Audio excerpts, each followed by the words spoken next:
Bom dia a todas e todos. Acho que a gente já pode iniciar aqui os trabalhos referentes ao nosso segundo dia do nono seminário de regulação e concorrência do IBRAC. Acho que a primeira edição, que nós temos 2 dias, então já é uma inovação em termos de formato. E só para reportar ontem, quem não teve a oportunidade de participar presencialmente, o seminário foi muito interessante, eu diria que ele foi um sucesso. Nós conseguimos abordar diversos temas voltados para o futuro da regulação no Brasil, com pessoas que realmente foram muito precisas nas suas colocações. E muito graças à organização, aqui eu agradeço ao Zé Carlos, à Dória Solange, que estiveram lá com a gente durante todo esse tempo, e também aproveito aqui para agradecer novamente a Letícia Alencar, nossa coordenadora, a Marcela Matiuso, que vai mediar o próximo painel, ao José Lessa e ao Denis Alves Guimarães, esses últimos dois que tocaram os painéis de ontem. E só para lembrar aqui, nós teremos esse primeiro painel sobre sanções e processo administrativo, sanções administrativas nas agências. Na sequência, nós teremos um painel sobre inteligência artificial. Esse painel, para quem se inscreveu no início logo quando nós divulgamos o seminário, ele teve uma pequena alteração e ele vai começar às 10h50 com uma fala do professor Renato Nazini, que é da King's College de Londres. Ele vai começar abordando a interação entre regulação e concorrência na inteligência artificial e os desafios que saem do uso de inteligência artificial em relação a esses dois pontos. Aí, na sequência, a Marcela vai tocar a conversa com os nossos outros palestrantes, o Arthur Pericles e a Miriam Wimmer. Então, aqui, sem mais delongas, passo a palavra para Letícia Alencar, nossa coordenadora, que é doutora e mestre em Direito do Estado pela USP, e que está à frente do observatório já há um bom tempo, tem feito excelente trabalho quase que um oversight body aí das agências, e agora conduz com o observatório com foco exatamente no tema das sanções administrativas, que foi tangenciado ontem em algumas falas, né, principalmente ali do representante da CGU, do Ronald Balbi. Então, já até avisamos que voltaremos a falar com ele sobre esse assunto, que vai ser, sem dúvida nenhuma, vai ser uma conversa muito interessante. Mas passo aqui para a Letícia, bom seminário para nós. Obrigada, Matheus. Bom dia a todos e a todas. Primeiro, eu queria agradecer aqui aos nossos convidados que gentilmente aceitaram o convite para estar aqui conosco hoje. Professora Juliana Palma, professor Arthur Barrionuevo, doutor Henrique Strazer Vilas Boas. É um prazer tê-los aqui com a gente nesse segundo dia do nosso nono seminário de regulação e concorrência do IBRAC. Então, como o Matheus já antecipou, né, a ideia aqui hoje é tratar sobre desafios das sanções administrativas e do processo sancionador das agências reguladoras, né. Contaremos aqui com representantes de diferentes formações e, enfim, experiências, backgrounds. Vou brevemente expor aqui o currículo dos nossos queridos convidados que aceitaram o convite. A professora Juliana Palma é professora da FGV Direito São Paulo, coordenadora do Grupo Público da FGV, é mestre e doutora em Direito pela Faculdade Direito do Estado pela Faculdade de Direito da USP e Master of Laws pela Yale Law School. Professor Arthur Barrionuevo é professor de Economia da FGV São Paulo, sócio consultor sênior na Barrionuevo e Associados e também para a FGV Projetos em áreas como defesa da concorrência e regulação. Ocupou diversos cargos públicos em instituições de relevo, tendo sido conselheiro do CAD, presidente do Conselho de Administração da FINEP, secretário de Desenvolvimento Tecnológico no Ministério da Ciência e Tecnologia. O doutor Henrique Strazer Vilas Boas é gerente de controle de obrigações de direito dos consumidores na Anatel, graduado em Direito pela PUC São Paulo e em História pela USP. Também é especialista em regulação de telecomunicações pela Inatel e servidor de carreira da Anatel desde 2005.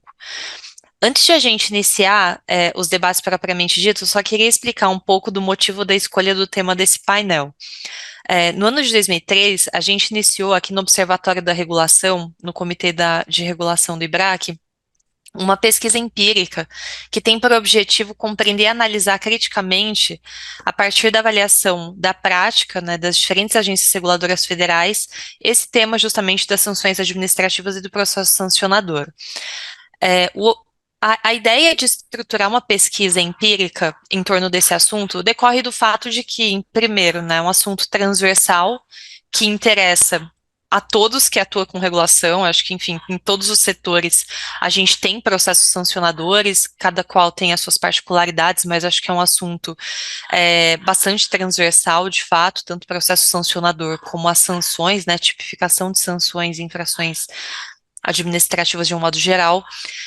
E também essa escolha decorre de algumas percepções, ainda que preliminares, mas que a gente já havia identificado e que nos motivou, de fato, a dedicar atenção a esse tema. Então, acho que uma primeira percepção era de que havia, ou existe, enfim, algum grau de inefetividade no processo de sancionador em várias agências, o que podemos constatar com base na análise de diversos relatórios, e determinações de variados órgãos de controle com relação à prática de agências específicas.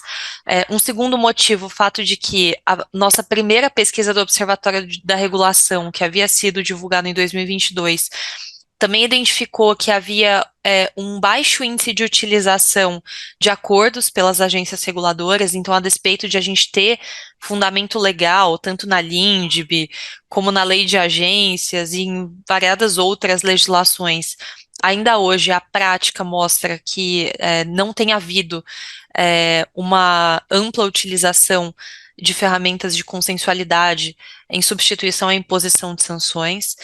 E, por fim, a gente também nota, assim, notou, né, no início do ano, que havia uma baixa padronização de práticas, baixa uniformidade de regulamentação em relação ao tema.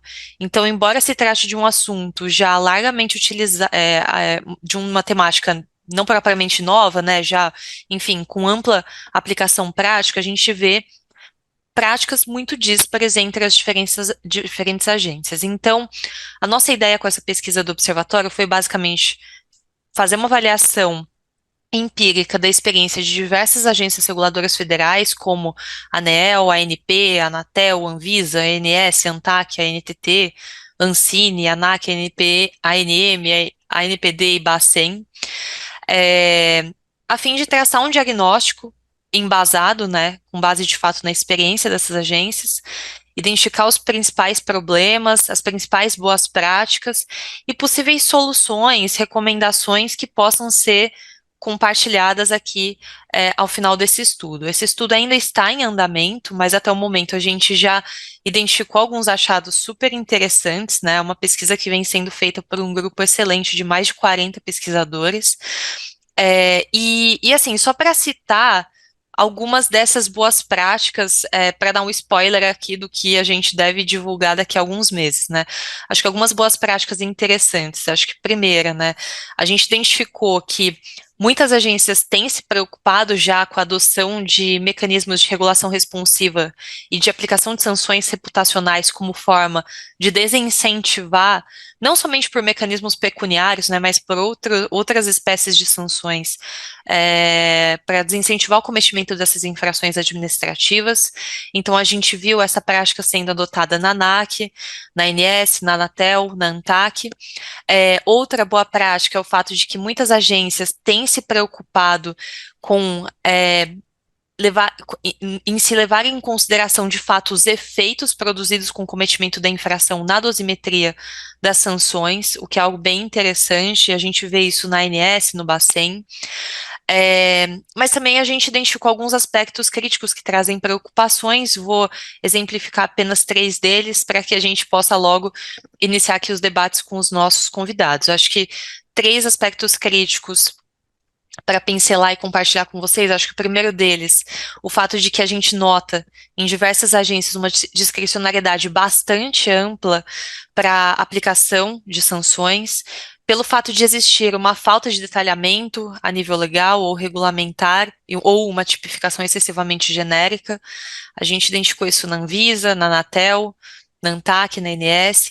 Um segundo aspecto crítico é uma falta de parâmetros para se evitar bis in idem na aplicação de sanções pelo próprio órgão.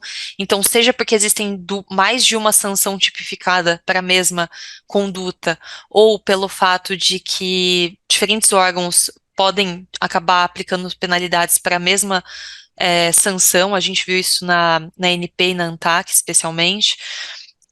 E por fim, a gente, corroborando uma percepção já inicial e que havia sido apontada em outra edição do Observatório, a gente identificou que, de fato, a prática de utilização de acordos tem sido pouco frequente. Então, assim, como eu disse, são resultados apenas preliminares, a gente tem outras conclusões já mapeadas, mas a pesquisa segue sendo realizada, a gente deve daqui a alguns meses divulgar esses resultados para todos e para todas, mas a ideia aqui hoje não vai ser expor profundamente aqui quais são as conclusões do observatório, mas sim debater com os nossos convidados, que possuem uma reconhecida e vasta experiência na matéria, alguns temas que nos parecem pertinentes, atuais e super relevantes nessa matéria de sanções e processo sancionador.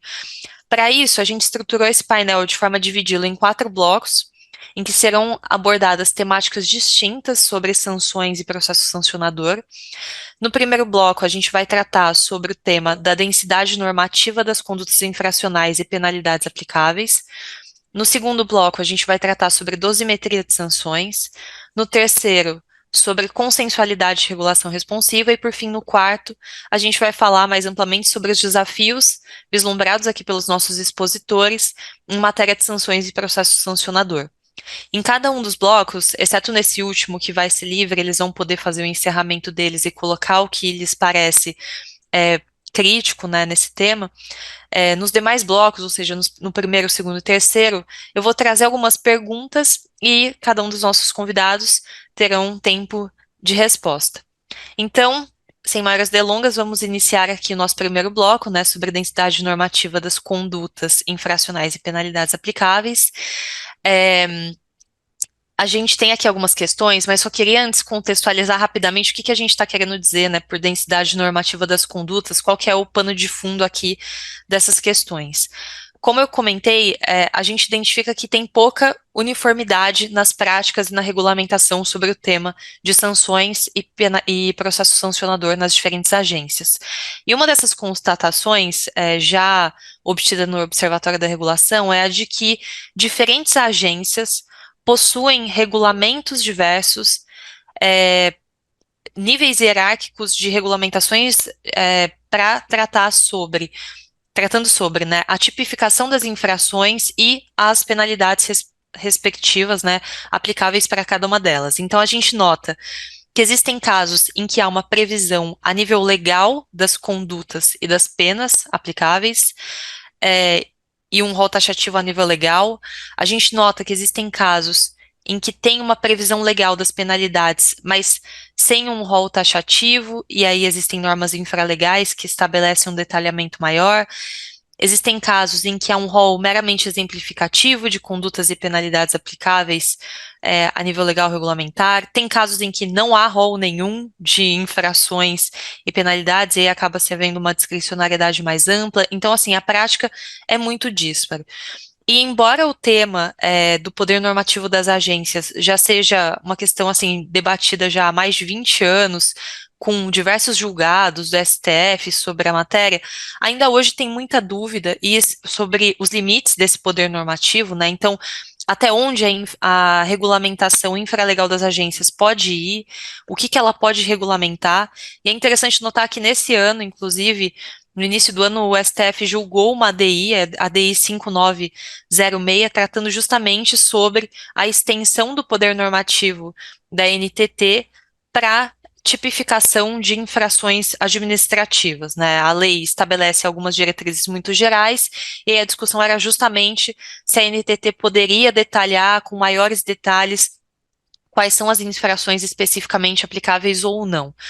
E aí, enfim, diante de todo esse panorama, né, essa falta de uniformidade, toda essa confusão que a gente tem aí no mundo real das agências, em diversos setores, gostaria de trazer aqui uma primeira questão para a nossa professora Juliana Palma, sobre no sentido de que, será que é possível, professora, unificar um conteúdo legal mínimo sobre o tema e que possa ser padronizável e considerado em todos os diversos setores, ou isso seria inviável e indesejável?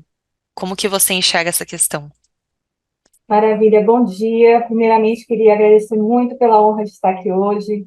Os eventos SEBRAC são realmente, assim, uma referência, é onde muitas ideias extremamente relevantes circulam, pessoas, autoridades de grande envergadura participam. Então, vocês não imaginam a minha honra de estar aqui hoje, especialmente ao lado dos meus colegas aqui à disposição, o Henrique, o professor Arthur, e também com queridos amigos Matheus e Letícia. É uma imensa alegria estar aqui hoje, nessa manhã. Espero que ela seja tão profícua quanto ontem.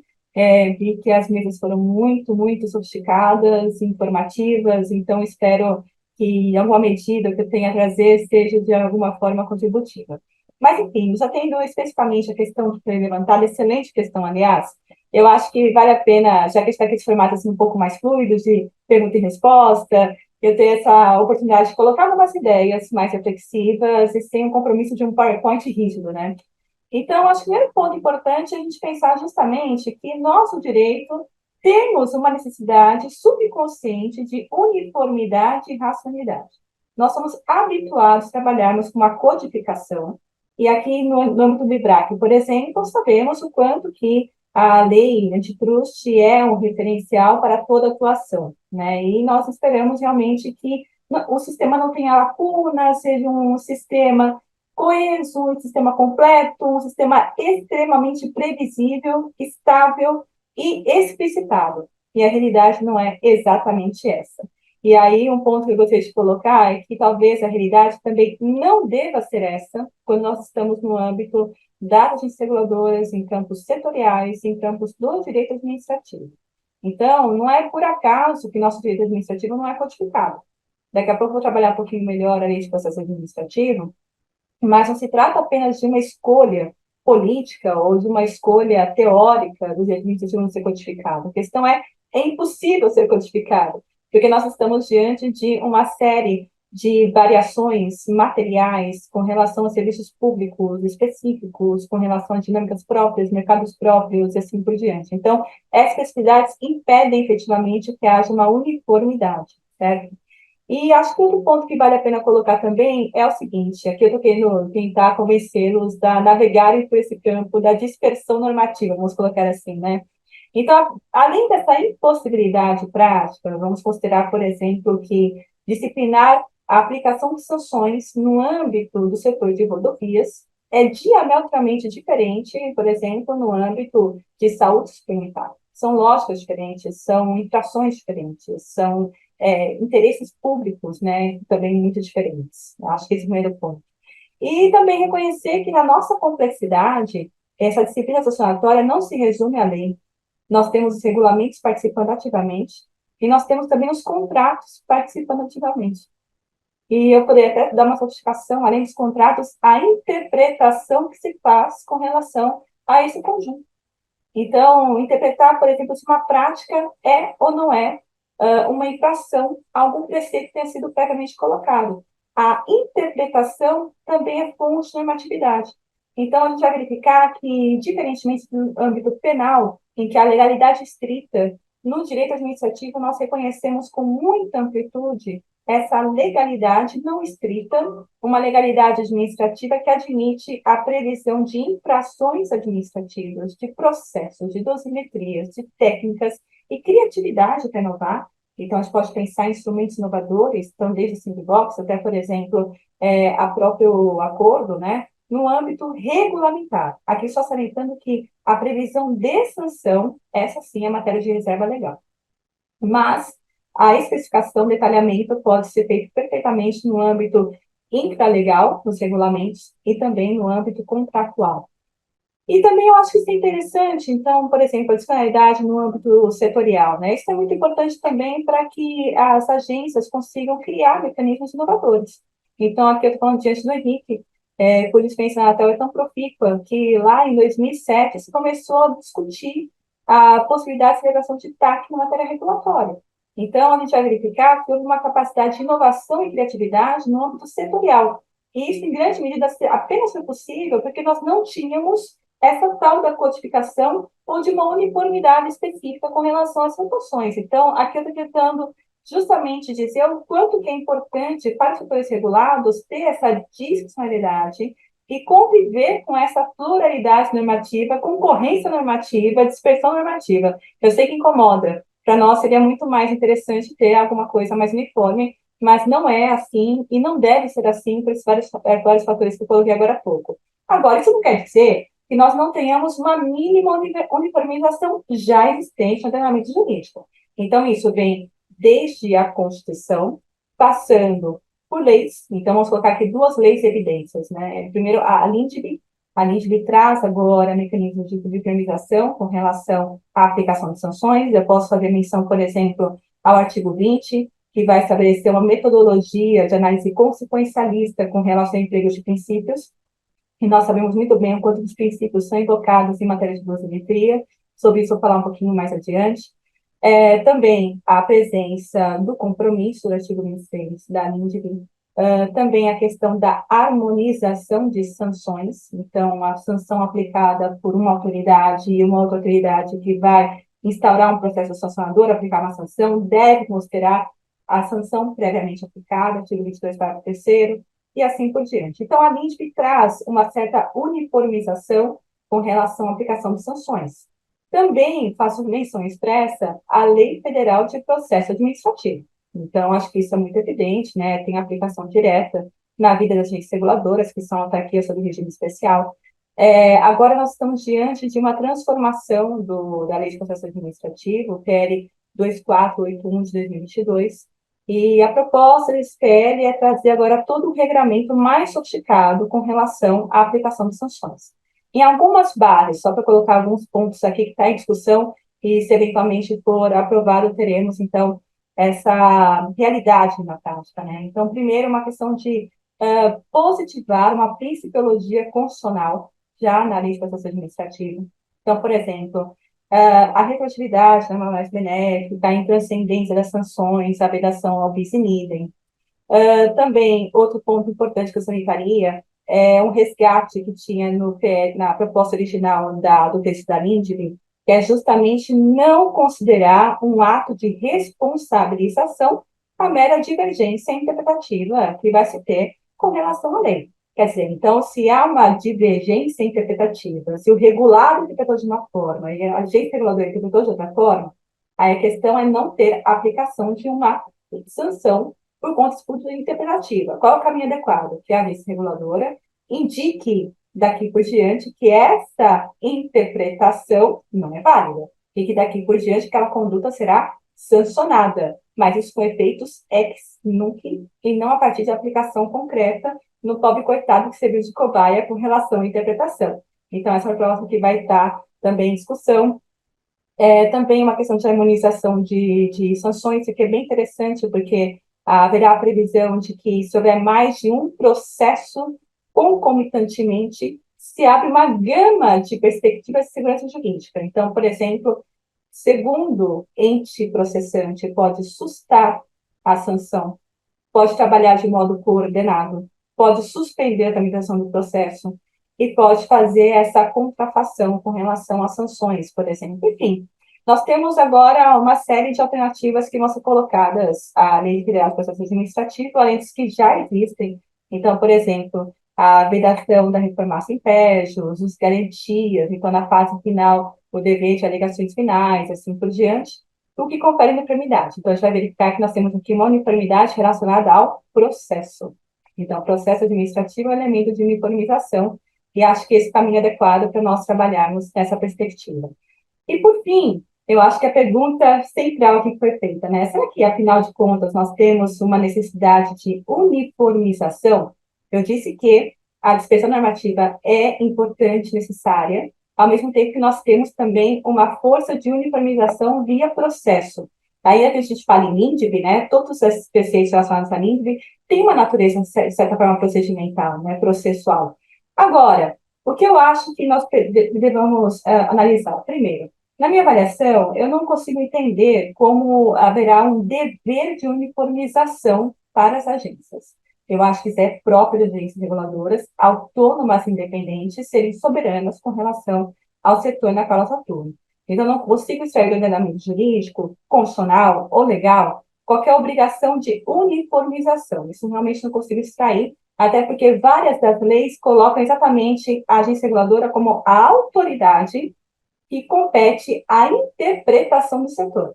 Então, esse é um artigo, um inciso, na verdade, né, de as competências legisladoras, que as pessoas, assim, estão muito barato, não prestam muita atenção, mas acho isso aí tão exemplar de uma questão de hermenêutica jurídica, e que na hermenêutica jurídica que prevalece é a interpretação da agência, entendeu? Isso aí a gente pode até colocar em perspectiva, por exemplo, com relação ao controle.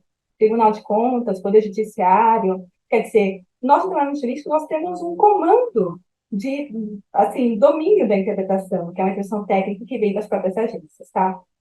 Agora, endogenamente, pensando nas agências reguladoras, talvez nós possamos trabalhar com uma ideia de qualidade regulatória e vai acreditar que as agências reguladoras, embora tenham soluções diferentes, jurídicas diferentes, elas tenham uma metodologia meio que uniforme a partir da ideia de qualidade regulatória.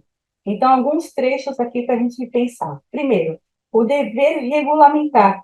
Eu acho que esse assunto é extremamente importante. Há um dever regulamentar das infrações, das sanções, do processo, da dosimetria, da estruturação de competências, dos efeitos. Então, esse dever regulamentar que o secretário da Direção de Cláudio falava já há tanto tempo, precisa ser, de vez, internalizado. E aqui é óbvio, evidente, que todas as agências têm uma normatização com relação às sanções. Agora, a pergunta que foi dirigida é uma pergunta brilhante, né? Essa densidade normativa. O que é, de fato, dever regulamentar desse sistema sancionatório? Não é apenas ter normas, mas nós temos normas que atingem alguns resultados. Então, previsibilidade, segurança jurídica, a efetividade com relação à aplicação das sanções, também uma eficiência institucional. Então, o pior cenário que a gente pode imaginar é ter todo o sistema de infrações e sanções que as autoridades não conseguem implementar. E a gente sabe que, por vezes, elas carecem de pessoal, carecem de recursos, e, por vezes, também nós temos uma dificuldade própria do setor. Aliás, isso é comum não apenas aos setores regulados, mas de modo geral. Algumas infrações não conseguem ser detectadas. Não é por acaso que o CAD se abriu à leniência. Não é por acaso que hoje nós temos a figura do denunciante, né, do whistleblower. Então, basicamente, uma pessoa que tem uma informação privilegiada, de difícil ou impossível detecção pelas vias ordinárias, vai apresentar essa denúncia e ter proteção. Isso é fundamental. A gente pensar, por exemplo, que a cartel de licitação é extremamente difícil de detectar, mas assim também como a evasão de divisas, o insider trading e todas as outras sistemáticas dos setores. Então, eu quero dizer que nós temos limites de eficiência. Por isso que essa densidade normativa, esse dever regulamentar, não é apenas uma previsão fria das infrações, das sanções, como se fosse um checklist, né? Fazer um checklist. Não é isso. É pensar justamente na efetividade do sistema para melhor satisfazer as finalidades setoriais. E nessa perspectiva, sem sombra de dúvida alguma, todas as normas têm que passar por uma métrica de avaliação. Então, acho que está muito em moda, né, a avaliação de impacto regulatório, que é muito debatido, mas não ficaria apenas na avaliação de impacto regulatório.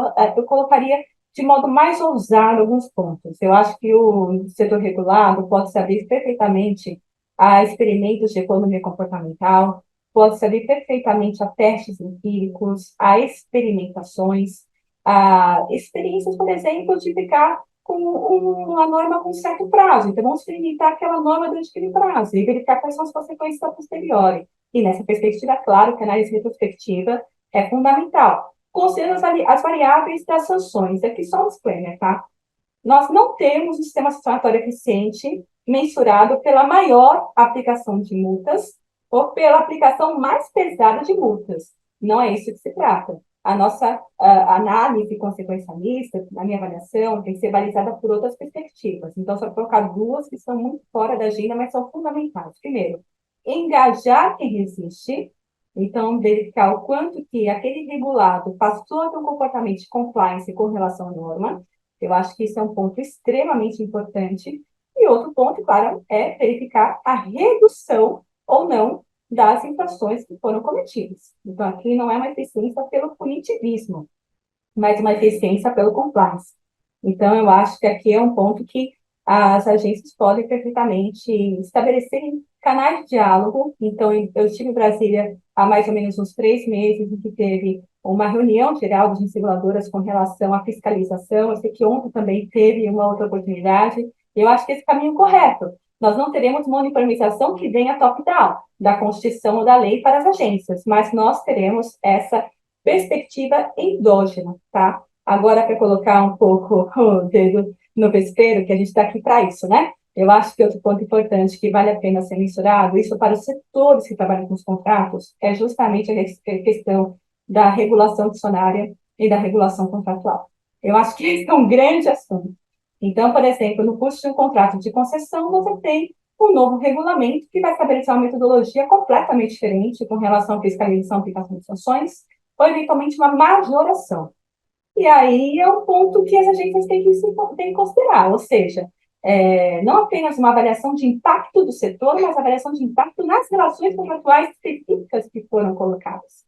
E nós temos hoje duas linhas muito contraditórias. Uma linha que vai falar justamente que se aplica imediatamente, é uma questão de autoridade estatal, e uma outra linha que vai trabalhar a preservação da segurança contratual. Eu acho que, para além dessas linhas, eu recomendo fortemente essa perspectiva de diálogo. Ou seja, se ter um diálogo efetivo com os contratados e, além disso, ter um mecanismo no próprio contrato e na norma a respeito da aplicabilidade do regime de transição, considerando as especificidades do contrato. Então, acho que é preciso que as agências tenham um pacto entre elas, de que algumas pautas elas precisam internalizar. Então, essa pauta da regulação contratual, regulação dicionária, é um ponto importante. Outra pauta também é refletir constantemente a respeito de várias técnicas regulatórias. Então, hoje está muito em voga a regulação responsiva, mas nós temos muitas outras técnicas. Então, vou colocar um exemplo aqui no nudge. O incentivo é uma técnica, nudge é outra técnica. Então, basicamente, considerar a economia comportamental e pensar em esquemas normativos que façam as pessoas tomarem as melhores decisões sem proibição e sem sanção. Ou seja, regular a sanção não é dispor sobre sanção, mas é pensar nesse sistema de compliance, mudar a chave justamente do punitivismo, da aplicação de sanções para o compliance. E nós temos muitas técnicas para isso. O nudge, essa técnica, a Ethical Behavior Comportment também é outra técnica. Então, acho que a gente tem várias perspectivas aqui e acho que eu estou basicamente conclamando que as reguladoras tenham protagonismo com relação ao destino. E esses assuntos, na minha avaliação, poderiam ser uniformizados, pelo menos com relação à metodologia e a temas a serem endereçados. É isso, obrigada, Letícia. Excelente. E acho que você já deu uma aula, inclusive passando por vários dos temas que a gente vai comentar aqui. Tomei várias notas, achei excelente sua exposição, como sempre, Juliana. Bom, eu vou seguir aqui com uma questão para Arthur, que acho que é mais da perspectiva econômica, para a gente ter uma visão, assim, desse outro contraponto, né? Assim, então, a gente debateu aqui os modelos, né, de regulamentação, a nível legal, a nível infralegal, enfim, acho que a professora Juliana trouxe um bom panorama aí das dificuldades reais, né, dos gestores, das complexidades dos diferentes setores, mas trazendo um norte com relação ao mínimo, que tem que ser um objeto de uma reserva legal, né, que acho que seria essencialmente a previsão da infração propriamente dita, né, independentemente dessa possibilidade de regulamentação a nível infralegal, mas assim, considerando, Arthur, os diferentes modelos que a gente tem hoje, né, que eu havia exposto, o que você enxerga em termos de incentivos e desincentivos decorrentes de cada um deles, ou seja, dessa possibilidade de definição de condutas e penalidades a nível legal, ou a nível regulamentar, ou de ausência de uma regulamentação sobre esse tema?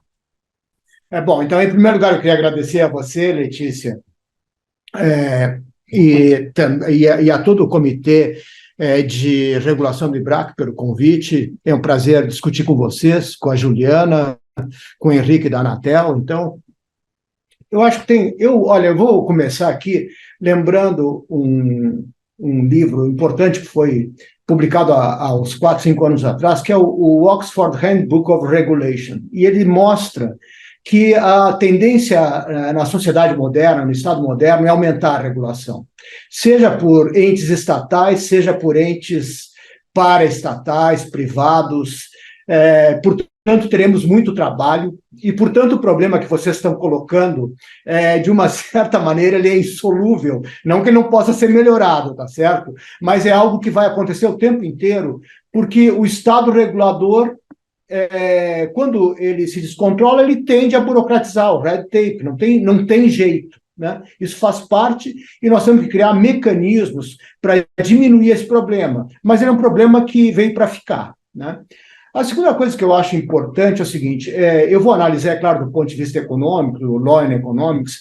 Aí o que me interessa mais é entender o impacto das regras sobre o funcionamento dos agentes, sejam pessoas, sejam organizações, que é o nosso caso, privadas ou estatais, né? E elas certamente respondem a incentivos. Elas não respondem a incentivos como se achava antigamente do Homo economicus, e vocês vão falar aí de inteligência artificial, né? Quase como se as pessoas e organizações fossem robozinhos, né? Elas não são, né? Então, nós temos duas teorias aqui que são muito importantes, né, para entender o processo regulatório, que de uma certa maneira é um contrato, num sentido amplo, entre o Estado e o setor privado, né?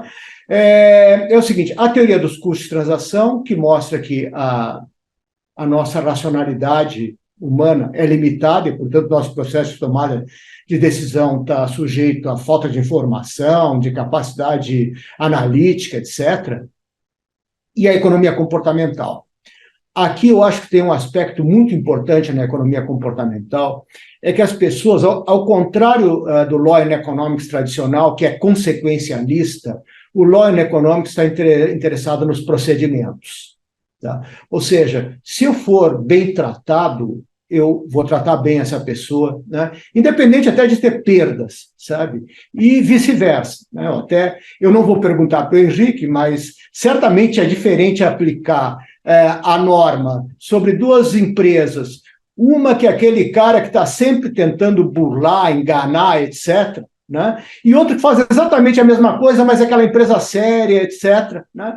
Claramente tem uma influência sobre o nosso comportamento. Nós não somos inteligência artificial, nós somos pessoas, né, trabalhando dentro de organizações, né? Então, é claro que eu sei que existe a questão jurídica de até que ponto vai o poder normativo das agências, mas agências são um bicho meio estranho, né? Quer dizer, porque eles são legislativo, fazem normas, são judiciário, julgam a conduta dos administrados por aquelas normas que eles próprios fizeram, né? E às vezes são executivo também porque mandam fazer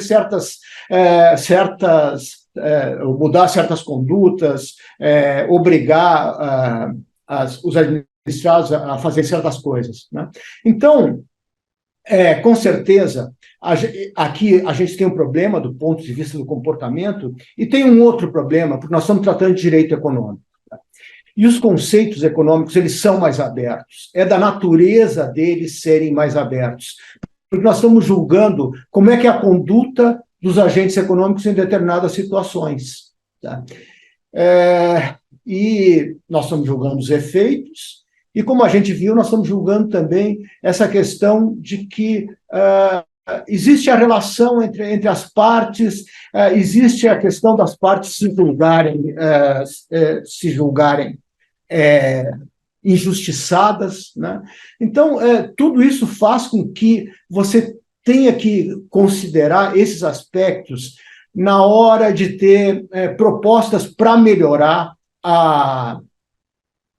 o processo regulatório, o processo sancionatório. Eu aqui queria levantar um outro ponto, eu acho que é o segundo ponto que eu acho muito importante, né, e que vem da economia comportamental e pega tanto o lado privado, mas aqui eu queria pegar o lado das autoridades. Todos nós respondemos a incentivos, tá certo? A gente sabe que as agências atuam muito mais pelo lado punitivo do que pelo lado da negociação. Agora, note-se o seguinte, tendo em vista o comportamento de alguns agentes, como o Tribunal de Contas e outros, tá? Dentro da administração, se criou incentivos para não ser muito ousado no processo de negociação. Tá? Eu lembro quando eu trabalhei no CAD, tinha uma autoridade, que era uma pessoa que tinha vida do setor privado, e que estava sempre preocupada, puxa, será que isso vai gerar um processo por prevaricação, se eu fizer isso ou se eu fizer aquilo? Tá? E negociar, ao invés de pura e simplesmente aplicar uma norma de punição, é algo que deixa o agente público com uma certa preocupação.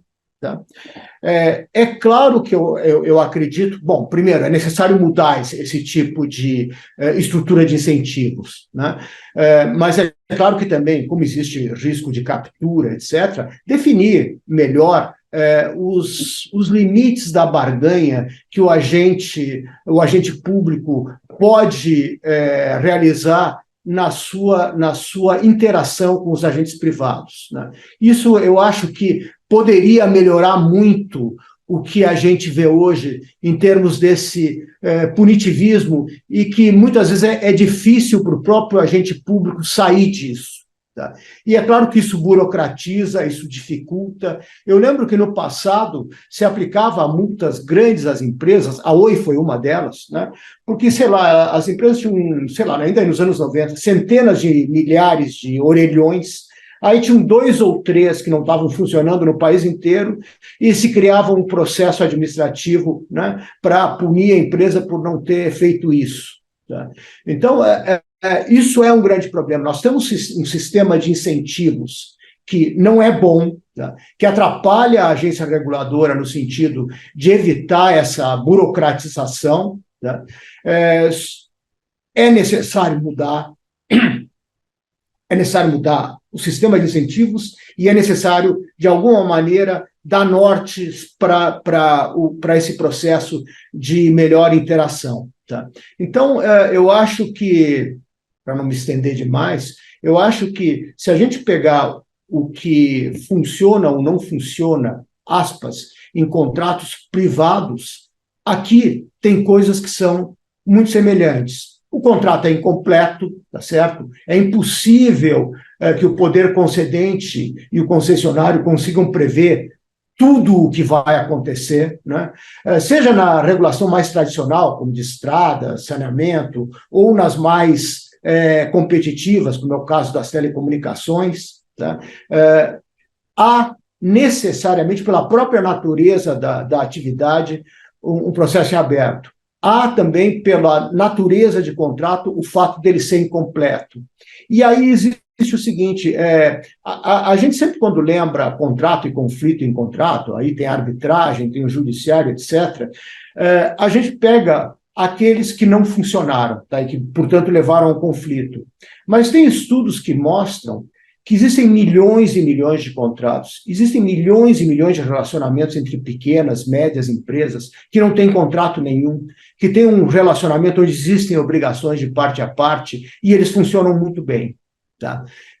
Falta um pouco desse espírito, falta um pouco de permitir as agências incorporarem esse espírito de colaboração, onde ambas as partes vão se sentir mais confortáveis no sentido de atingir um objetivo comum, que é o interesse público. Tá? Então, era isso para começar.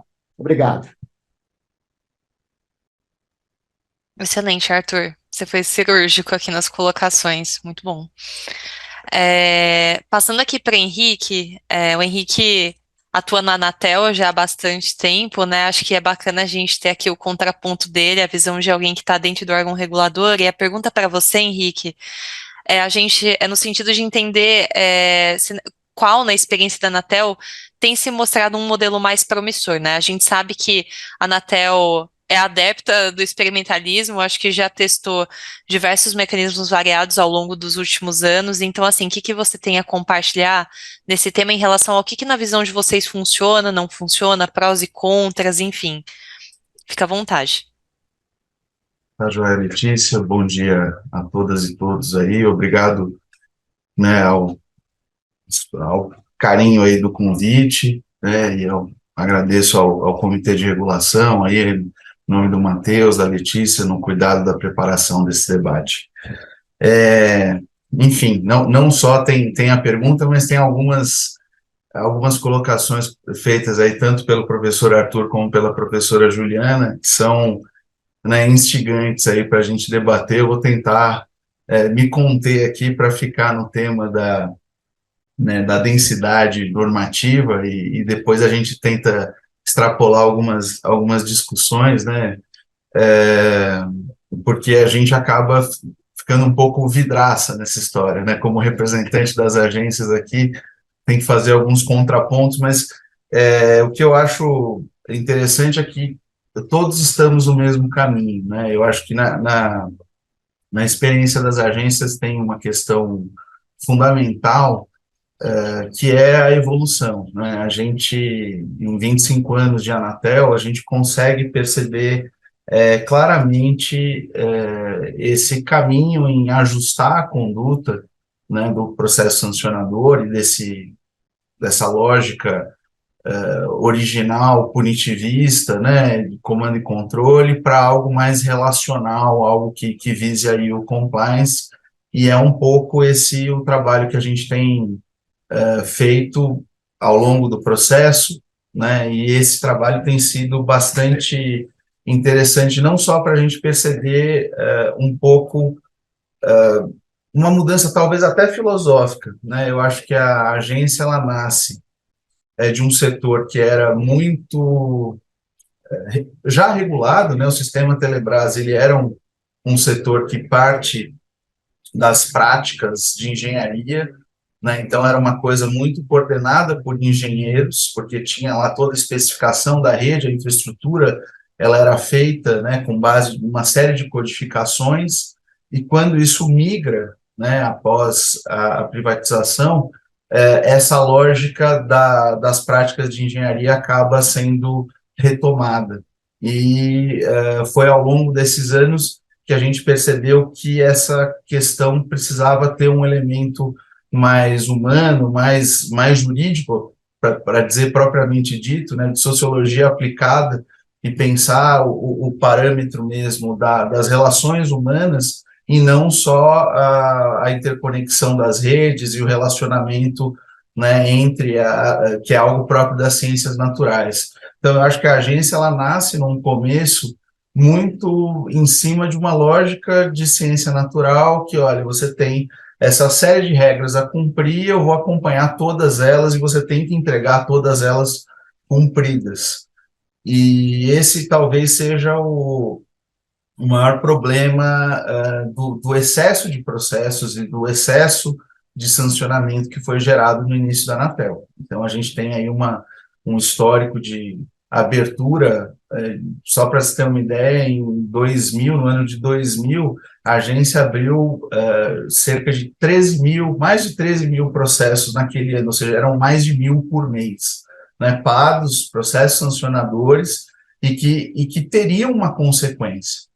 E eu acho que, primeiro, não se pensou a capacidade, né? Então, eu acho que quando você coloca a sua questão, a gente está falando de duas dimensões, né? Uma é a capacidade estatal, né? Então, a capacidade do Estado, não só de se construir de uma maneira previsível e clara para os administrados, né, mas que também seja eficiente para realizar os seus propósitos, e o outro aspecto de uma medição do resultado, né? É eficiente, é ineficiente, que funciona mais. Do ponto de vista da capacidade, eu acho que um pouco que a professora Juliana comentou é essencial. Eu acho que a gente precisa fortalecer a capacidade, não só do ponto de vista normativo, né? Então, você precisa, sim, ter um corpo mínimo ali de regras e se preocupar com isso. Eu acho que a Anatel, em 2012,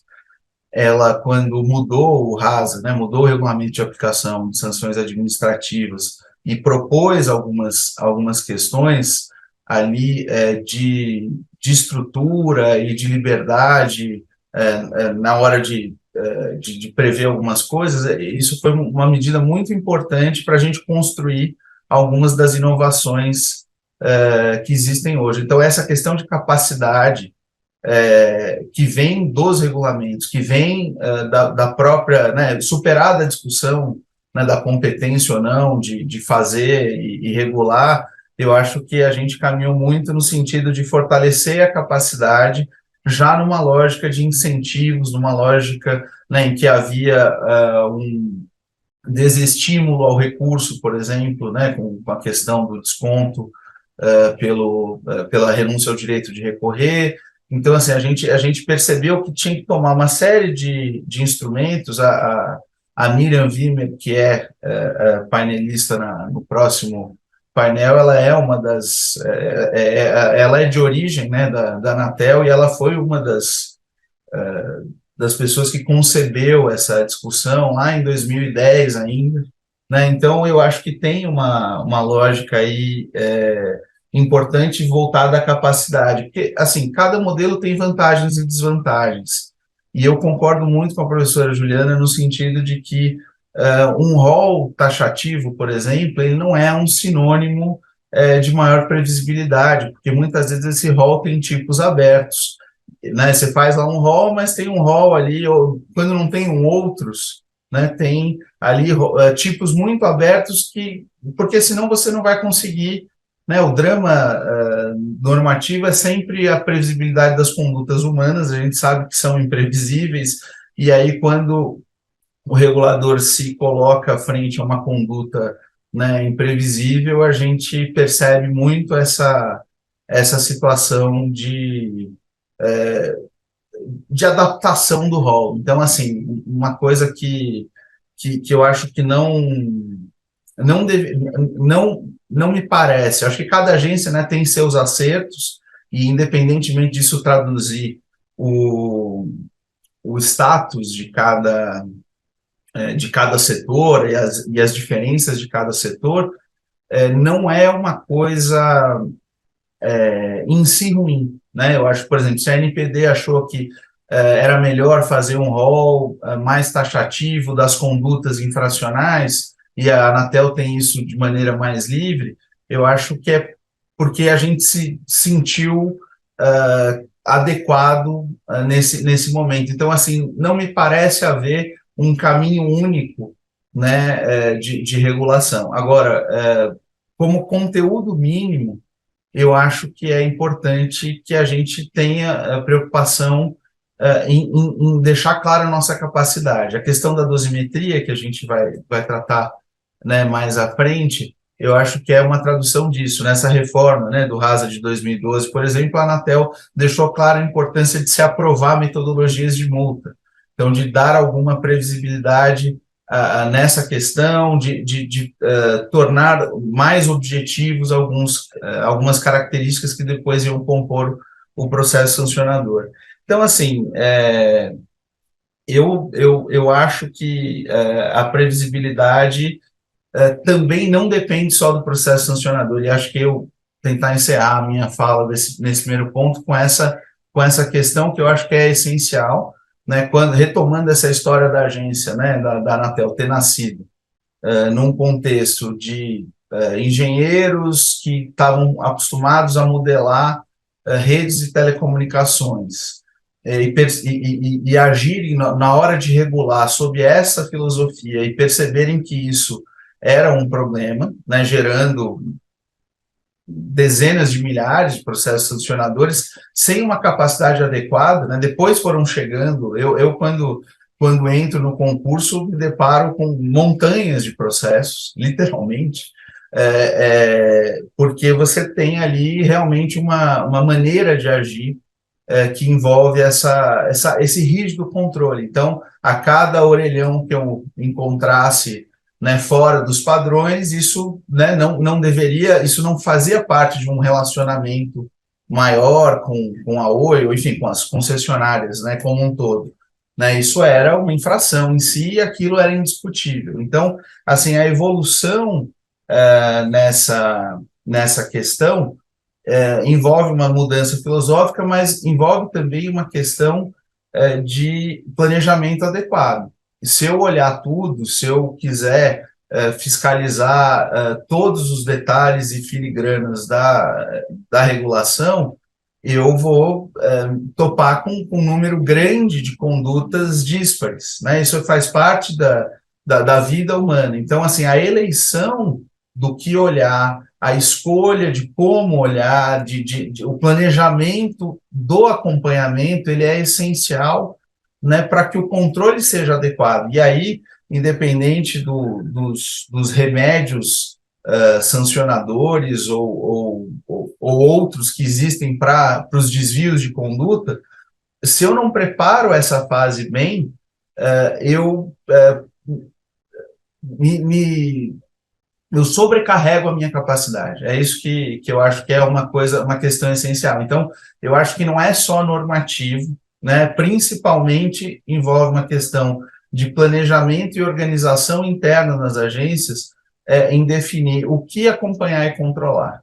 Né? E acho que a Anatel fez algumas escolhas importantes aí nos últimos anos, né? Foi aprendendo com alguns tropeços do passado, no sentido, não dá para a gente olhar tudo. O caminho não é regular muitas coisas, algumas coisas realmente a gente não precisa detalhar, né? E a lógica também, acho que, de migração tecnológica do serviço fixo para o serviço móvel e essa saída um pouco do peso da concessão e do STFC como serviço público para um serviço mais livre, né, que era de livre competição, que é o SMP, isso também facilitou um pouco essa transição comportamental, porque havia muito essa coisa, não, a STFC é um serviço prestado na modalidade pública e tem que ser extremamente regulado nos mínimos detalhes, assim como era, né, dentro das práticas Telebrás do passado. Então, assim, finalizando, eu acho que não é o modelo, né, ou a maior densidade normativa que redunda em maior capacidade ou num processo sancionador mais adequado. Acho que pelo menos essa é a experiência da agência, né, sobre esse assunto. Muito bacana, Henrique. É, dá vontade de comentar várias coisas do que vocês falaram, mas eu tô preocupada com o tempo. Inclusive, a gente ainda tem 3 blocos e o nosso horário tá meio estrito. Vou tentar dar uma acelerada aqui, mas obrigada pela exposição, pessoal. Entrando aqui no segundo bloco sobre dosimetria de sanções, vou já passar a bola para a Ju. A pergunta que a gente tem é possível extrair do ordenamento jurídico condicionamentos mínimos a serem observados pelos reguladores na dosimetria das sanções e que sejam aplicáveis aos diversos setores? Obrigada, Letícia. Então, acho que, sendo bastante objetiva, nós temos 3 ordens para responder essa pergunta. Primeira ordem, legal. Será que o nosso ordenamento jurídico já confere balizas mínimas na dosimetria? E a resposta é sim. Em paralelo a cada setor que vai ter regras próprias para justamente definir a dosimetria, a gente pode considerar também essas leis mais unificadoras, como eu falei agora há pouco, né? Então, desde a LINDB, e a LINDB supre uma lacuna que existia no ordenamento jurídico de modo geral com relação à dosimetria. Esse artigo 22, parágrafo 2º, vai colocar alguns parâmetros que devem ser considerados por todo e qualquer aplicador de sanção. Aí depois entra um pouquinho melhor nesse detalhe, tá? Primeiro, natureza e gravidade da infração, os danos, as circunstâncias agravantes e atenuantes e os antecedentes do agente. Então, quando não houver nenhuma previsão de dosimetria, é natural que nós façamos esse socorro, artigo 22, parágrafo 2º, para aplicar o que lá está. Agora, nos setores em que já haja dosimetria, mas não tem a previsão, por exemplo, dos antecedentes do agente, eu entendo plenamente aplicável a LINDB de modo suplementar. Então, nós passamos até agora essa previsão de dosimetria para todos os setores. E é claro que os setores vão seguir a sua dosimetria específica em complementação da LINDB. Aí, com relação aos antecedentes da gente, não queria passar em branco, por quê?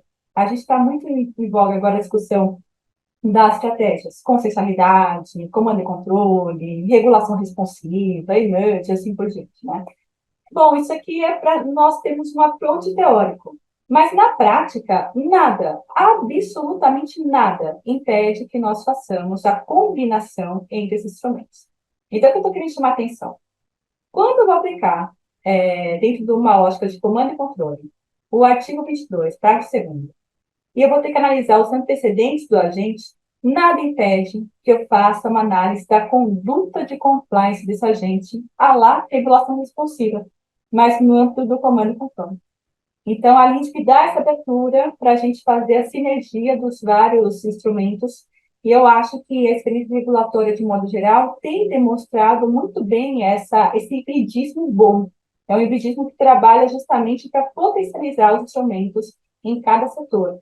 E isso não é desnaturar a pureza das estratégias, mas é construir instrumentos que sejam mais adequados à realidade regulatória. E a LINDB dá essa abertura, né? Como falei agora há pouco, o PL que visa modificar a Lei Federal de Processo Administrativo, também a gente vai ter, de modo muito análogo à Lei Anticorrupção, a proposta de considerar que mecanismos e procedimentos internos de integridade, auditoria, incentivo à denúncia, vai ter um peso com relação à dosimetria, assim como nós verificamos também com a Lei de Licitações e Contratos, é uma tendência. E também acho que faz sentido mencionar a Lei de Liberdade Econômica, que foi alterada em 2021, para prever justamente o tratamento justo, previsível e isonômico entre os agentes. Isso quer dizer, então, que nós temos que trabalhar nessa justiça com relação às sanções, o que é muito difícil na prática, daqui a pouco vou colocar isso um pouco mais em perspectiva, mas também trazer previsibilidade, e quer dizer, eu tenho de antemão, pelo menos uma prévia do que esperar em termos de consequência jurídica pela má conduta, pelo erro que cometi, e também a isonomia. Isso quer dizer, então, que eu não serei sancionada de modo mais grave ou mais tênue por fatos análogos com relação aos meus competidores no mesmo mercado, que é muito caro, especialmente para o pessoal de concorrencial, né? Esse tratamento isonômico. E a Lei de Liberdade Econômica também avança para colocar outros aspectos com relação ao procedimento de sanções, por exemplo, a lavratura das sanções e também a dupla vista para a lavratura das infrações e assim por diante, né? Então, nós temos, em termos legais, justamente essa uniformidade com relação aos mercados. Agora, eu acho que também faz sentido colocar alguns elementos de prática administrativa, hoje já positivados no ordenamento jurídico. Então, são 3 aspectos. Primeiro, a ideia dos precedentes normativos, que tem relação com a economia. O que é essa ideia do precedente normativo? É o que eu falei agora há pouco. Então, se nós temos uma interpretação da agência reguladora, no sentido de que aquela prática é uma infração, ou melhor, não é uma infração, vou fazer o sentido oposto para ficar melhor. Não é uma infração. E eu não aplico nenhuma sanção A, B, C, D e E. Aí chega F e eu aplico a sanção.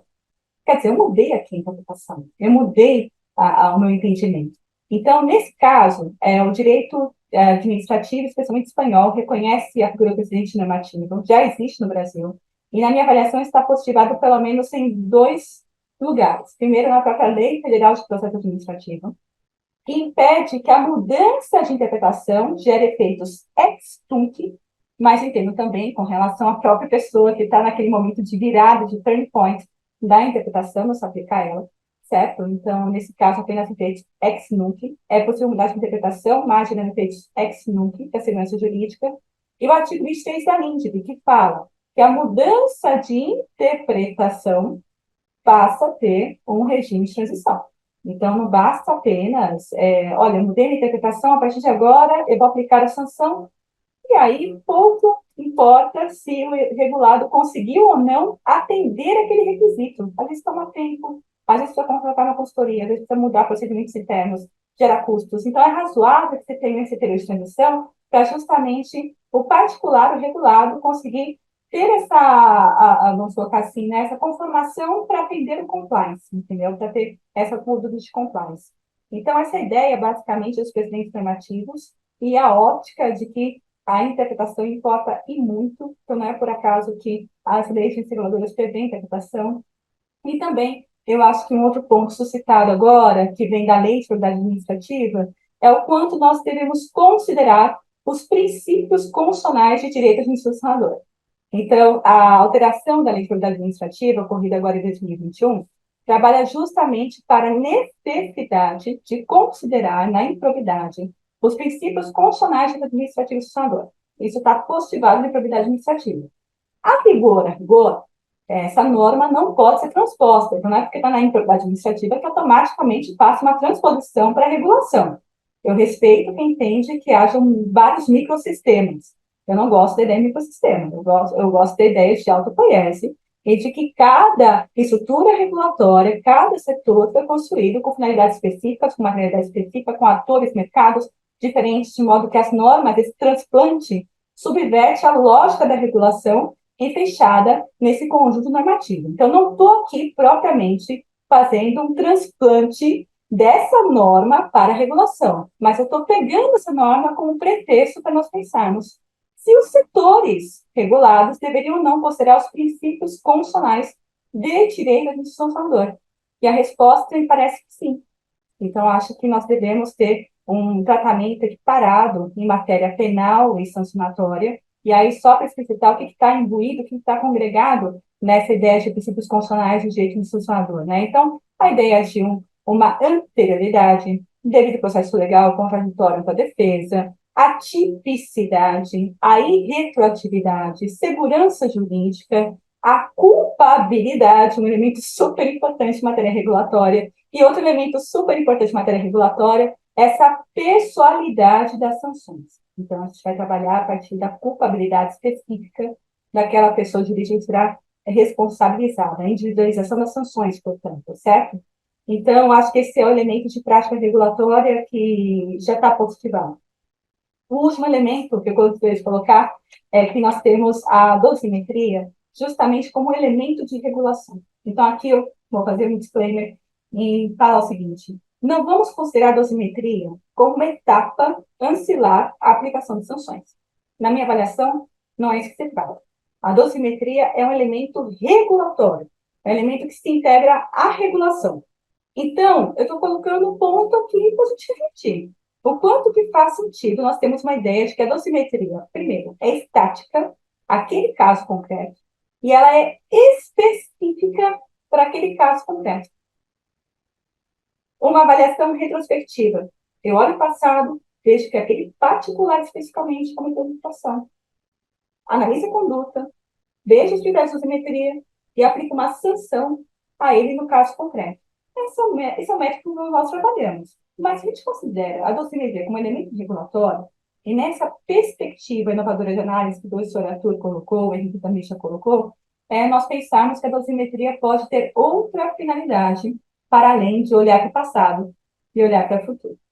Então, eu não estou dizendo que nós não devamos considerar a especificidade do caso concreto. Claro que nós temos que considerar a conduta, o comportamento, devemos considerar todos os elementos individuais concretos, porque, no final, a sanção é um ato administrativo individual e concreto. Porém, o que eu estou chamando a atenção também é que a sanção é regulação e a dosimetria é elemento da regulação. Então, a gente tem esse componente de como que essa sanção vai melhor satisfazer as realidades setoriais e vai imprimir uma ordem de mudança comportamental para o compliance. E isso, sim, é alguma coisa relevante para o setor de modo geral. Então, a dosimetria, eu estou congregando aqui, estou dizendo, para a gente colocar também esse elemento setorial na dosimetria. Então, para além da individualização, no caso concreto do processo sanador e tudo mais, nós consideramos também o quanto que essa sanção vai ou não satisfazer as finalidades setoriais, ou seja, um elemento que extravasa o processo. E, eventualmente, aí no caso que foi mencionado com relação aos TUPs, né? No caso de uma obsolescência regulatória, que aproveita todo o setor. É possível afastar a sanção no caso concreto? É possível. Ainda que nós tenhamos uma norma obsoleta, que a gente sabe que, eventualmente, toma o seu tempo, nós temos uma prática que não é imediatista, então é possível que se tenha justamente o afastamento da sanção naquele caso concreto diante de uma obsolescência regulatória. Isso não é renúncia de competência. Isso é nós considerarmos que, a despeito dessa prática irregular, sem dúvida alguma irregular, mas diante de uma norma obsoleta, pensando no setor como um todo, e a sanção como autêntica regulação, nós estamos regulando por meio da sanção. E claramente dizemos agora que descumprir essa norma obsoleta não gera qualquer ordem de repressão. Então, acho que, de novo, isso aqui é uma questão de nós trabalharmos a dosimetria como uma prática regulatória. Esses são os 3 eixos. É isso. Obrigada. Muito legal, excelentes insights, professora. Bom, vamos seguir aqui com o professor Arthur. A pergunta para ele é a seguinte, e foi alvo de intensos debates no observatório essa questão, então acho que tem muita gente ansiosa para saber a sua visão, professor. Seria desejável a definição de uma fórmula genérica a ser aplicada para fins de definição da dosimetria da pena? Quais os incentivos decorrentes desse tipo de prática? E também entender se o professor recomenda algum modelo específico. Bom, obrigado. Eu concordo que é uma questão que gera muitos debates. Agora, eu gostaria de começar lembrando, tem um estudo do Banco Mundial, do início dos anos 2000, onde eles pegaram concessões na América Latina e Estados Unidos e viram quais foram os principais problemas na administração dos contratos de concessão. Tá? E aí você tem 2 tipos de setores. Os setores mais tradicionais, que seguem aquela concessão, que ainda vem do direito francês, de um contrato claramente bem mais especificado, e os contratos de concessão ou autorização com setores como telecomunicações, que são mais dinâmicos tecnologicamente. Tá? No primeiro caso, embora as multas sejam um problema, elas estão longe de serem um problema entre os mais relevantes. Tá? O que é, por exemplo, para uma rodovia ou para o setor de saneamento e águas, né? O que é importante? Interpretação de quais são as obrigações do concessionário, porque eles entendem muitas vezes que o poder concedente está colocando obrigações a mais que não estavam no contrato original. Como é que se define o equilíbrio econômico-financeiro do contrato, que dá muita judicialização, mas não é sanção, né? Na verdade, é uma discussão de um parâmetro do contrato, né? E, por fim, um que é muito importante e que normalmente não se dá muita atenção, que é o valor dos bens reversíveis para o poder concedente. Tá? Multas vêm muito depois disso, como preocupação. Agora, num setor como telecomunicações, ou vamos pegar o CAD também, que não é uma agência reguladora, mas trata de direito econômico, aí nós voltamos para aquele problema do conceito econômico aberto, porque, de fato, a agência reguladora, uma das suas grandes funções é fazer o mercado funcionar direito, fazer a competição acontecer, né? Porque isso traz vantagens para a sociedade, para os usuários, etc. Tá? Para os concorrentes que querem entrar no mercado, para os concorrentes menores. Né? Então, aí tem o problema de ser uma questão mais em aberto. Tá? Eu vou pegar o caso de cartel, porque em direito da concorrência, quando você pensa em sanção, né, cartel é um caso clássico. Aliás, é o único caso onde nos Estados Unidos e no Reino Unido o direito penal também é utilizado para punir esse tipo de conduta, já que os outros não, né, os outros são direito administrativo, tanto num país como no outro. Né? E a União Europeia tem enfim, um guidelines lá de multas em caso de cartel. Eu estou citando isso porque é o que eu acho o mais interessante, mais desenvolvido. E, com certeza, existem alguns parâmetros, mas existem muito mais princípios. Né? Então, por exemplo, a preocupação de fazer com que aquele que foi pego numa infração de cartel, ele tem que receber uma multa que faça com que não tenha sido lucrativo ter participado do cartel. Tá? Então, a multa tem que anular a vantagem econômica que a infração trouxe. Tá? É dificílimo definir isso, mas é um princípio. Tá? Não dá para tirar uma regra simples disso.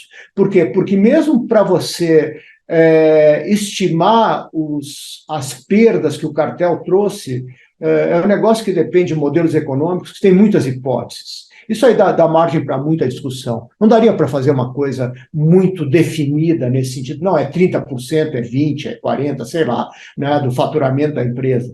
Tudo bem que você tem que pôr limites também para não haver abuso na pena, mas são limites gerais. Tá? Do ponto de vista do Law and Economics, a ideia do Law and Economics tradicional é a seguinte: o agente econômico é racional. Se ele vê uma conduta infrativa que vai lhe trazer uma vantagem, ele vai fazer uma análise de custo-benefício, onde ele leva em consideração a probabilidade de ser pego. Se for positivo isso, né, se esse ganho for positivo ou bem positivo, porque a probabilidade é pequena, ele vai ter um incentivo econômico forte para delinquir, entre aspas, né, aí em termos administrativos. Tá? É claro que isso tem que entrar na questão da dosimetria. Né? E do lado da autoridade, bom, se é assim, se ela considera que é assim que o agente age, é claro que ela vai ver o custo de monitoramento, tá? Que às vezes pode ser tão grande que é maior do que o benefício de deixar certas infrações acontecerem. Tá?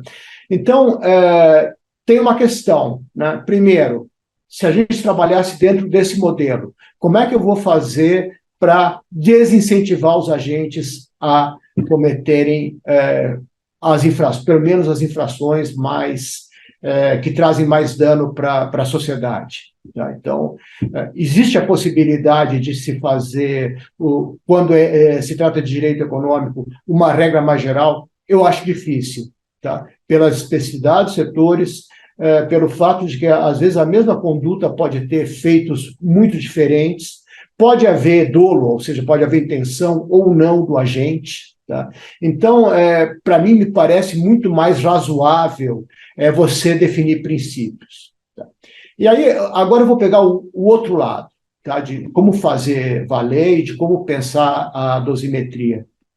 De novo, vou voltar para a economia comportamental.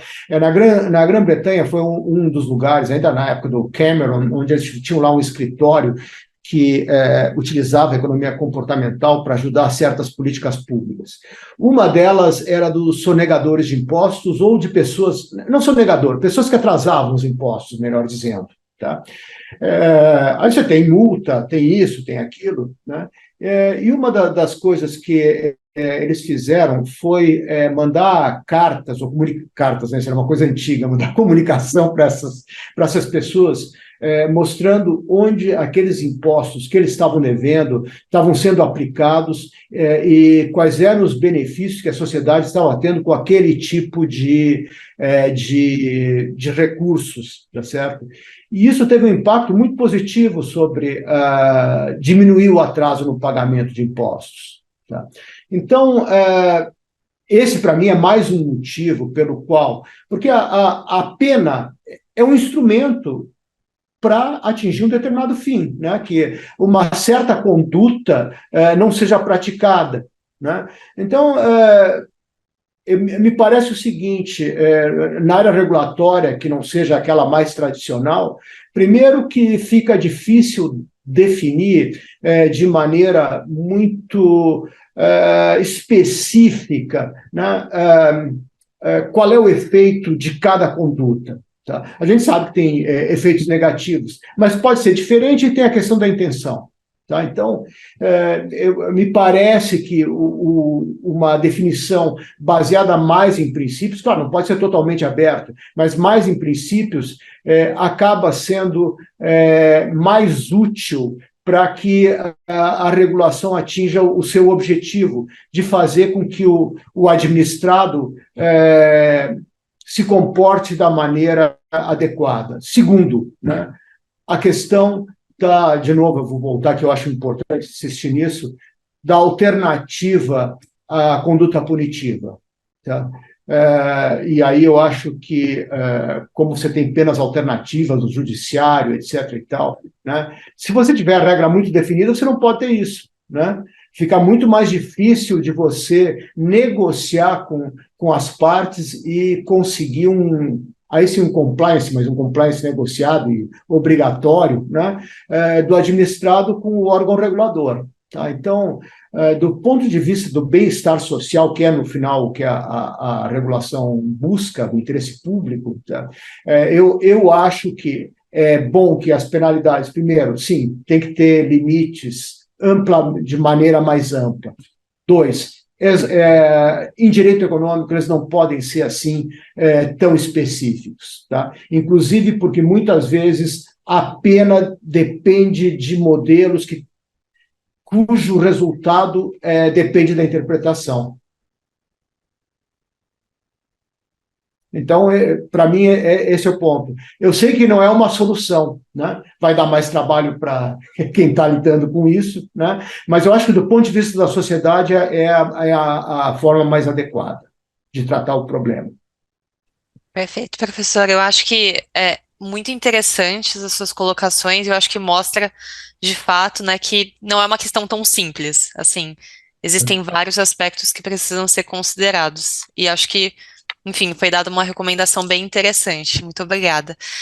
Eu vou passar agora para o Henrique. E a questão para o Henrique é a seguinte, né? A gente queria que você comentasse sobre a experiência da Anatel em matéria de dosimetria, né? Das análises parciais aqui do estudo do Observatório da Regulação, a gente identificou que existe a prática de definição de umas metodologias próprias, né, que estabelecem alguns parâmetros e trazem alguma previsibilidade, né? E aí acho que, se você puder explorar um pouco de como que foi a definição dessas metodologias e os resultados obtidos até aqui, seria interessante. Só fazer, acho que é primeiro uma distinção, eu acho que tem, quando a gente fala de metodologia, a gente está falando de metodologia de cálculo de multa, né? Então aí já houve a opção pela sanção pecuniária, né? Então tem hoje, né, uma gama maior de sanções possíveis, né? E no regulamento da agência, né, acho que teve uma grande inovação recente, que foi o regulamento de fiscalização regulatória, que trouxe esse estímulo ao compliance que te livra da multa, ou seja, se você cumprir durante a fase em que a infração é detectada e acompanhada, se você quiser tomar lá as medidas, né, que foram colocadas pela agência, você se livra da sanção pecuniária, inclusive para infrações graves. Então, com exceção na questão de universalização e continuidade, né, porque tem uma vedação legal específica, mas o fato é que, então, assim, a metodologia ela é algo focado na sanção pecuniária, que é, obviamente, a sanção mais comum, né, dos mais de 114 mil PADs que a agência abriu na sua história, em mais da metade a sanção foi de multa. E aí, seria interessante lembrar que no começo, como eu falei, acho que a Anatel tem 3 momentos, eu dividiria assim, mas tem um primeiro em que não havia essa discussão, né, dentro da questão de capacidade estatal mesmo, que eu comentei, havia muita gente focada em fiscalizar, então batalhões de fiscais nas ruas aí, olhando como a prestação do serviço se dava, mas sem uma discussão de como isso ia ser tratado, né? Então, aí gerando acúmulo de processos e não pensando isso como uma linha, né? O acompanhamento e controle como um fluxo, né, que precisa chegar no fim. Então, não basta eu constatar a infração, eu preciso ter meios para resolver aquilo com o regulado. E aí tinha uma visão assim muito simplista, que veio lá da época do Dentel, previamente à própria constituição da agência, que era ó, multa, ela é leve, média ou grave, tinha lá um valor fixo vinculado ao FIA, e logo a gente se deparou com realidades mais complexas, né, condutas problemáticas ou desvios de questões que eram fulcrais ali para a agência, né, políticas públicas claras ali num direcionamento, como garantir a competição e universalizar o serviço, principalmente no início, e aí você pendeu a coisa para o outro lado. Não, aqui dá o máximo da LGT, é 50 milhões para essa conduta, e aí logo se percebeu, não dá para a gente ficar só com a tabelinha ali, né, estilo código de trânsito, e não dá também para a gente, quando der na telha, ser casuísta e falar, não, aqui aplica tanto. E aí veio uma discussão de como objetificar, de fato, critérios para garantir esses princípios, né, que são esse conteúdo mínimo que a professora Juliana comentou, que vai em termos gerais justiça, né? Você não pode ser casuísta, você tem que olhar a conduta e não o administrado a princípio, tá? E aí tem as provocações feitas de olhar além do fato em si, mas a princípio a dosimetria vem atender o fato, né? Então, o que foi praticado, com qual dimensão, e eu vou tentar ponderar esses fatores para dar uma sanção que seja justa, né? Como colocado aí pelo professor Arthur, para reprimir a conduta, para desestimular, né, essa conduta que eu entendo que ela está no caminho equivocado e não deixar. E, por outro lado, a dosimetria tinha uma vontade de não deixar tão claro o custo econômico da sanção. Então, também, assim, olha, se você tiver uma previsibilidade absoluta, você consegue calcular se vale mais a pena cumprir, né, a regulação ou não. Então, você precisa aí de algum nível de discricionalidade, mesmo com uma dosimetria mais clara, né, para apontar, para de alguma forma não deixar 100% previsível, senão fica muito fácil de fazer essa avaliação econômica. Então, assim, o caminho que a agência adotou foi um pouco esse no início, e aí se evoluiu. Em 2012, como eu falei, teve o RASA, né, e o RASA, a revisão, né, do RASA, hoje resolução 589, que já tem 11 anos aí, que teve em 2021 essa nova revisão do Regulamento de Fiscalização Regulatória, que deu outros contornos para algumas questões, principalmente para essa ideia de que você não precisa ir para multa caso, né, o administrado fique compliance já no seu processo de acompanhamento, como estímulo, inclusive, ao compliance. Mas lá em 2012, quando o RASA foi proposto, ele deixou claro que a Anatel iria perseguir, né, as metodologias. Então, iria aprovar, e aí isso foi feito para 7 assuntos em 2014, saíram portarias de metodologia, né, por tema. Isso foi recentemente revisto, né, tem um grupo na Superintendência de Controle de Obrigações que passou, principalmente em função até da revisão do Regulamento de Fiscalização Regulatória, que introduziu conceitos novos ali, como grupo limitado de usuários e número significativo de usuários que precisavam de uma tradução mais objetiva na metodologia. Então, teve todo um trabalho de revisão dessas portarias de 2014, rediscussão, inclusive de aprovação de novas metodologias. Tem coisa que ainda está em processo, né, como obstrução em caso de certificação, coisas que não tinham aparecido, né, lá em 2014, foram mapeadas depois e que agora estão em análise. Mas, assim, eu pessoalmente acho que é bem salutar a discussão e a positificação de metodologias. Como, né, nada na vida tem um lado só, o lado ruim, né, de você ter uma metodologia aprovada pelo Conselho Diretor. Esqueci de comentar isso, né, que as metodologias não só tinham que ser objetivas, mas tinham que passar por todo o processo de aprovação de uma resolução. né? Então, são portarias, mas são portarias que passaram, entraram em consulta pública, tiveram todo o processo normativo aberto, e isso faz com que a gente tenha uma discussão ampla, né, de que se aqueles são os melhores fatores para cálculo da multa. Porém, e aí entra sempre esse drama, não é uma. Primeiro, né, são dois dramas, vou tentar concluir rapidamente para a gente não.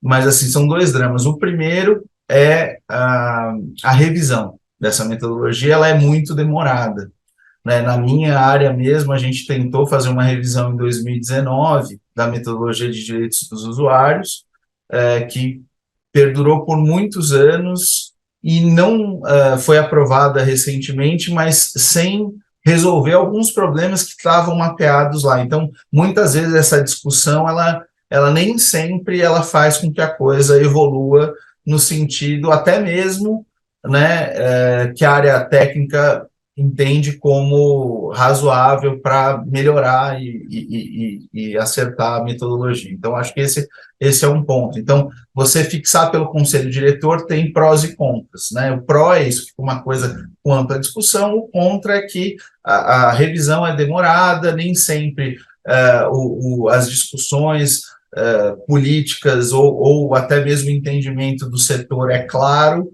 e aí a metodologia ela engessa questões ou ela não ataca problemas já identificados. Então tem essa questão. E o segundo ponto é que a metodologia ela né, ela tenta traduzir objetivamente alguns fatores, mas que sempre esbarram em questões no momento da aplicação, né? O administrado nunca gosta de ser multado, e quando você incorpora, por exemplo, na metodologia, questões de capacidade econômica, né, num setor bilionário como telecomunicações, você tem uma tendência, dependendo da prática, a ter multas muito altas. Então, isso gera uma visão crítica do próprio processo sancionador, baseado só no valor da multa, como se ele fosse independente de toda uma discussão. Então, a dosimetria não protege a judicialização, por exemplo, né? Uma discussão de eficiência do processo sancionador é se ele consegue não só reprimir, né, as condutas no futuro, né, fazer com que o nível de compliance aumente, mas também impeça a judicialização, deixe a coisa, né, ser resolvida ali, né, no processo administrativo. Então, assim, não é a existência de dosimetrias claras que resolve todos os problemas, como nada resolve todos os problemas, mas é um pouco essa a nossa experiência, tá? Excelente, Henrique. Muito bacana essa experiência da Anatel. E é legal ver, assim, essa postura da agência, né, no sentido de fato, refletir sobre as práticas e buscar incorporar novos mecanismos, novas práticas no seu processo. É, gente, assim, a gente tinha mais dois blocos, na verdade, só que a gente está muito no limite do tempo e, infelizmente, a gente tem alguns expositores que não têm muita flexibilidade de horário para o próximo painel, então a gente vai ter que caminhar para o encerramento. Queria muito agradecer pela participação de vocês, eu acho que vocês três deram 3 aulas muito complexas, super profundas sobre as temáticas, acho que foram muito além até do que a gente tinha colocado aqui para a questão. Eu já estava anotando várias coisas, falando aqui com o Matheus na paralela de várias ideias, assim, para a gente aprofundar nos estudos do observatório, então, assim, foi excelente. Eu queria atribuir a cada um de vocês 2 minutos só para um breve encerramento. Se quiserem trazer algum elemento, assim, que, enfim, vocês acham importante trazer sobre o tema, fiquem à vontade, mas, infelizmente, temos essa restrição de horário. Então, obrigada. Ju, se você quiser começar, fica à vontade. Maravilha, eu agradeço muito pela oportunidade. Brevissimamente, apenas 3 pontos para o futuro. Então, se eu pudesse colocar 3 desafios aqui na mesa para a gente melhorar a qualidade regulatória em matéria sancionatória, para a gente fazer dessa dinâmica mais segura, mais previsível, mais eficiente, 3 pontos. Primeiro, superar a ideia de punitivismo. Gente, isso é muito forte ainda no campo da regulação, e não apenas na regulação de agências, mas da regulação pública de modo geral. Esse revanchismo, essa ideia de que o infrator, e aí pouco importa, né, um pouco o que o professor sensibilizou com relação aos TUPs, né, a qualidade da infração, ele tem que ser severamente punido e sancionado, porque aquilo vai gerar efeito simbólico da sanção. Há pesquisas e mais pesquisas empíricas, nacionais e internacionais, demonstrando os limites desses critérios. Então, a gente tem vários outros fatores, a começar, por exemplo, a multa, que é a principal sanção aplicável em vários setores. Ela não é recolhida, há excessiva judicialização, infrações são detectadas, esse baixo risco de detecção, tudo isso corrobora para uma certa ineficiência. Então, o punitivismo não deve ser tomado como uma ideia ótima e nem como um revanchismo. O punitivismo, o comando e controle, melhor dizendo, né, é apenas uma técnica ao lado de outras técnicas. Né? Essa seria a minha primeira questão, a gente superar essa ideia do punitivismo custo que custar e referencial ótimo. Segunda ideia seria justamente nós pensarmos menos em mudança legislativa e mais em mudança de postura prática regulatória, que muitos setores já adotam. Então, aqui estou no peixe do Henrique, que é papa nesse assunto com relação à ANATEL. A ANATEL é o nosso laboratório de sancionador. E hoje nós temos várias agências também que trabalham para essa inovação sancionatória. Faço menção de educação TAC, que foi inclusive lembrada ontem pela Patrícia, com relação ao programa de regulação responsiva. Então, acho que a gente tem que ficar menos agora apegado a mudar a legislação, como a gente está vendo no PL, né, 2481, por exemplo, mas a gente ter uma mudança de postura regulatória e com sensibilidade autopoética, ou seja, o nosso subsistema, cada subsistema com sua própria lógica e seus critérios de mensuração. E, por fim, eu queria, aqui até como representante da academia, juntamente com o professor Arthur, chamar a atenção do quanto que é importante ter essa interface com relação à academia, seja para pesquisas, seja também para diálogos, para oxigenar as ideias, eventualmente um olhar externo sempre muito contributivo. Então, para isso dizer também que está nessa perspectiva os think tanks, como o IBRAC, que é um think tank, e parabenizar o Observatório por essa importantíssima atividade, que certamente contribui muito. Então, em resumo, menos punitivismo, mais postura regulatória e mais IBRAC, ou seja, e mais academia. Obrigada, era isso. Excelente, Arthur, fica à vontade. Ok. Bom, eu também gostaria de agradecer pela... Opa, deixa eu ver aqui. Tá ok. Pela participação no debate, que foi realmente muito interessante. Eu acho que, é claro, ele não ia se esgotar aqui, e é importante ter inputs para que o debate continue. Né? Eu sigo um pouco na linha da Juliana, eu só vou colocar a coisa de uma maneira um pouco mais geral. Me parece que dentro do Estado brasileiro, a punição é uma das formas de incentivos. Né? O Norbert Bobbio, quando ele falou na teoria do ordenamento jurídico, ele falava em sanções positivas e negativas. Eu falo a mesma coisa, só mudando o nome de sanções para incentivos positivos e negativos como economista. Tá? E parece que o Estado brasileiro sempre aposta na regra mais rígida e na punição. Eu estava agora lembrando da Lei 8666, que felizmente já nos deixou, né? Mas que tornava a atividade de compras no setor público um inferno. Né? E a mesma coisa acontece, ou aconteceu, na relação entre poder concedente e concessionários, né? Ou seja, a questão do punitivismo, como bem lembrou o Henrique no passado. Então, eu acho que essa é uma questão que nós todos temos que bater. Né? Tem que mudar o incentivo, mudar a estrutura de incentivos, especialmente aqui no nosso caso, na regulação. Tá? E o segundo ponto é que esses ganhos que a economia comportamental trouxe, né? Se fala muito em nudge, para mim isso é um pedacinho do que a economia comportamental pode dar, que é aquele empurrãozinho para você fazer a coisa certa. Né? Mas a questão de você poder ter um espaço para maior colaboração entre o poder concedente, a agência reguladora e as empresas autorizatárias ou concessionárias, claro, regulado para que não haja desvios, né? Mas acho que é uma coisa muito importante e acho que é algo no qual o IBRAC poderia colaborar, dando sugestões de como avançar nesse caminho, porque como nós não somos nem uma coisa nem outra, um think tank, né, dá para pôr ideias, né, sem que isso seja considerado somente uma defesa do interesse A, B ou C. Tá? Então, obrigado, Letícia. Eu queria também agradecer aqui à professora Juliana, ao Matheus, ao Henrique, né? E obrigado pelo convite. Nós que agradecemos. Obrigada, professor Arthur. Bom, por fim, pode seguir, Henrique.